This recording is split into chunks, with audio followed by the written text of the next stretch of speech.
जरा सोच कर देखिए, जिस देश में आप रहते हैं वहाँ की मिट्टी कम से कम उपजाऊ होती जा रही है, जिससे फसल उगाना मुश्किल होता जा रहा है। भारतीय राजधानी में रेतीले तूफान की हालत बनी हुई है और अब इस इलाके के जल्द ही रेगिस्तान बनने की आशंका है। मिट्टी का रेत बनना और मिट्टी का कटाव दोनों ही चिंता के विषय हैं। Soil is the habitat. मिट्टी ही वो जगह है जो अनगिनत जीवों का घर है। उन पनपते जीवों के कारण ही मिट्टी में सब कुछ पैदा होता है। हमें खाना मिलता है, जानवर जिंदा रहते हैं। ये सब इसलिए होता है क्योंकि मिट्टी अच्छी है।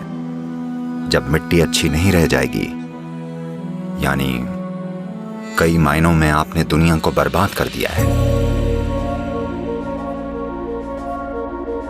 हम कार्बन की बात करते हैं, वातावरण में मिलने वाली गंदगी और कई स्तरों पर होने वाले प्रदूषण की बातें करते हैं। इससे पहले हमें सबसे बड़ी परेशानी का समाधान खोजना होगा, क्योंकि दुनिया में एक गलतफहमी है। अभियान चलाकर नागरिक या सिविक मुद्दों को पर्यावरण के मुद्दे बनाकर पेश किया जा रहा है। आज अगर न्यूयॉर्क शहर में प्लास्टिक की थैलियां तैर रही हैं, तो ये पर्यावरण का नहीं बल्कि एक नागरिक मुद्दा है। अगर हमारी नदियां प्रदूषित हैं, तो इसे ठीक किया जा सकता है। 1 या 2 सालों में अगर इसे साफ करने वाले जरूरी प्लांट्स लगाए जाएं और कानून लागू किए जाएं, तो ये नागरिक मुद्दे हैं जिन्हें कानून लागू करके और जागरूकता के साथ ठीक किया जा सकता है। But the real issue is soil. पर असल मुद्दा मिट्टी है। संयुक्त राष्ट्र की एजेंसियों के पास पर्याप्त वैज्ञानिक सबूत हैं। वो ये साफ कह रहे हैं कि हमारी जमीन पर 80 से 100 फसलों के लिए ही खेती की मिट्टी बची है। यानी हमारी खेती करने के लायक जमीन 45 से 60 सालों तक ही बचेगी। वो इसे मिट्टी का विनाश या अंत कह रहे हैं। आपने डायनासोर या डोडो के विनाश के बारे में सुना होगा, पर अब हम मिट्टी के विनाश की बातें कर रहे हैं। असली समस्या मिट्टी का गायब होना है, क्योंकि पिछले 30 सालों में 80% बायोमास कीड़े धरती से गायब हो गए हैं। 80%। ये आत्महत्या है। ये वाकई आत्महत्या है। तो 45 या 50 साल के बाद धरती पर भोजन का गंभीर संकट होगा। ये होना ही है। जब भोजन का संकट आएगा, तो जिसके पास सबसे बड़ी बंदूकें होंगी वो आकर भोजन ले जाएगा। और दुनिया भर में लोगों के लिए हम जो दुख और दर्द पैदा करेंगे, उसकी कल्पना करना भी मुश्किल है। यह मत सोचिएगा कि सिर्फ गरीब मरेंगे, वो अमीरों को मारेंगे और अमीर मरेंगे।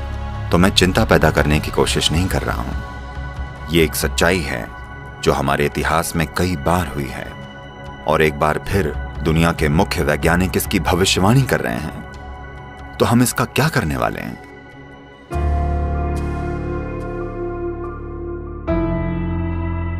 मिट्टी क्यों जा रही है, कहां जा रही है? देखिए, अगर आप रेत में कार्बनिक या ऑर्गेनिक सामग्री मिला दें तो मिट्टी बन जाती है, और मिट्टी से अगर कार्बनिक या ऑर्गेनिक सामग्री निकाल लें तो ये रेत बन जाती है। अगर आप वर्षावन में जाएं तो मिट्टी में जैविक सामग्री का स्तर 70% से ज्यादा होगा। आमतौर पर खेती की मिट्टी में जैविक सामग्री कम से कम 3 से 6% होनी चाहिए, तभी हम उसे मिट्टी कह सकते हैं। कम से कम 3%। पर आज उदाहरण के लिए भारत की 62% मिट्टी में जैविक सामग्री 0.5 या उससे भी कम है। तो वाकई हम रेगिस्तान बनने की कगार पर हैं। ये पूरी दुनिया में हो रहा है, सिर्फ एक देश में नहीं। अमेरिका में जिस तरह से खरपतवारनाशी, कीटनाशकों या पेस्टिसाइड्स का इस्तेमाल हो रहा है, हमें यह समझना होगा कि बायोडाइवर्सिटी या जैव विविधता का लगभग 82 से 86% मिट्टी के ऊपरी 12 इंचों में होता है। जब हम मशीनों से जुताई करते हैं, जैसे ट्रैक्टर 9 से 12 इंच की गहराई तक जुताई करता है और उसे खुला छोड़ देता है, इसका मतलब है हम जैव विविधता को बिल्कुल नष्ट कर रहे हैं। जैव विविधता यानी मिट्टी में मौजूद ह्यूमस। ह्यूमन शब्द ही ह्यूमस शब्द से बना है, यानी ये मिट्टी वाकई जीवित है। तो ये बहुत बहुत जरूरी है कि मिट्टी पर ध्यान दिया जाए, क्योंकि अगर आप 1/3 से 40% भूमि को पेड़ की छाया में रखते हैं, खासकर उष्णकटिबंधीय या ट्रॉपिकल दुनिया में, तो जलवायु में बदलाव को आसानी से पलटा जा सकता है। जमीन बस इसलिए गर्म होती जा रही है क्योंकि इसे जोता या पक्का कर दिया गया है। जमीन को पेड़ों से ढकना जरूरी है, चाहे जैसी भी प्राकृतिक घास, झाड़ियां, पेड़ जो भी हों, क्योंकि ये सब पर्यावरण की मदद करेंगे। और हमें यह भी समझना चाहिए कि मिट्टी एक बहुत जरूरी कार्बन सिंक है और मिट्टी ही धरती पर सबसे ज्यादा पानी सोखती है। ये मिट्टी ही है जो सारे जीवों का आधार भी है। धरती के चारों ओर औसतन 36 से 39 इंच ऊपर की मिट्टी धरती के 87% जीवों का आधार है। बायोडायवर्सिटी को जिंदा रखना अभी यही वो चीज है जो करना सबसे ज्यादा जरूरी है। अगर हमने अभी शुरू नहीं किया तो ये नहीं हो पाएगा। इसके एक हिस्से के रूप में हम ज्यादा से ज्यादा लोगों को एकजुट करने के लिए कॉन्शियस प्लैनेट नाम का एक अभियान चला रहे हैं। अभी तो ऐसा लगता है जैसे जलवायु परिवर्तन, पर्यावरण और ये सब अमीरों और ऊंचे लोगों का खेल है। नहीं, हमें इसे बदलना होगा। हम जिस खतरे का सामना कर रहे हैं उसके लिए व्यक्तिगत तौर पर हर इंसान को जागरूक होना होगा। पर्यावरण के मुद्दों को चुनावी मुद्दा बनना होगा और राजनीतिक दलों को अपने घोषणा पत्र में पर्यावरण के मुद्दों को महत्व देना होगा। हमें पर्यावरण के मुद्दों के लिए चिंता करने वाली सरकारें चुननी होंगी। ऐसा होना जरूरी है।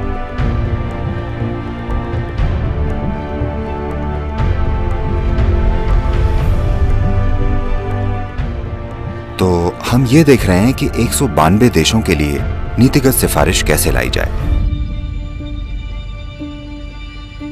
ये रैली 21 मार्च को शुरू होगी, जो लंदन में इक्विनॉक्स यानी दिन और रात के बराबर होने का दिन है। और लंदन से एक अकेली मोटरसाइकिल 30,000 किलोमीटर की सवारी करते हुए 24 देशों से गुजरते हुए कावेरी बेसिन तक पहुंचेगी, जहां हम जमीनी काम कर रहे हैं। ये एक 83,000 वर्ग किलोमीटर बड़ी नदी घाटी है और वहां 52 लाख किसान काम करते हैं। हमारा ये शरीर भी मिट्टी ही है। मिट्टी के समृद्ध और अच्छे हुए बिना ये शरीर और दूसरे जीव अच्छे से नहीं जी सकते। तो बात अगर पर्यावरण की है और जलवायु की है, सबसे जरूरी यह है कि हम कैसे अपनी मिट्टी को मैनेज करें, इसका कायाकल्प कैसे करें। हमें चाहिए कि हम इसे फिर से पहले जैसा बनाने के लिए जागरूकता लाएं। ये जागरूक दृष्टिकोण और जागरूक धरती बनाना सबसे ज्यादा जरूरी है। और बहुत बड़े पैमाने पर लोगों को शामिल किए बिना ये एक सच्चाई नहीं बन पाएगा, क्योंकि हम एक लोकतांत्रिक देश हैं। ऐसा सिर्फ तभी होगा जब लोग ये कहेंगे कि यही वो चाहते हैं। तो आइए एक जागरूक धरती बनाएं। आइए इसे कर दिखाएं।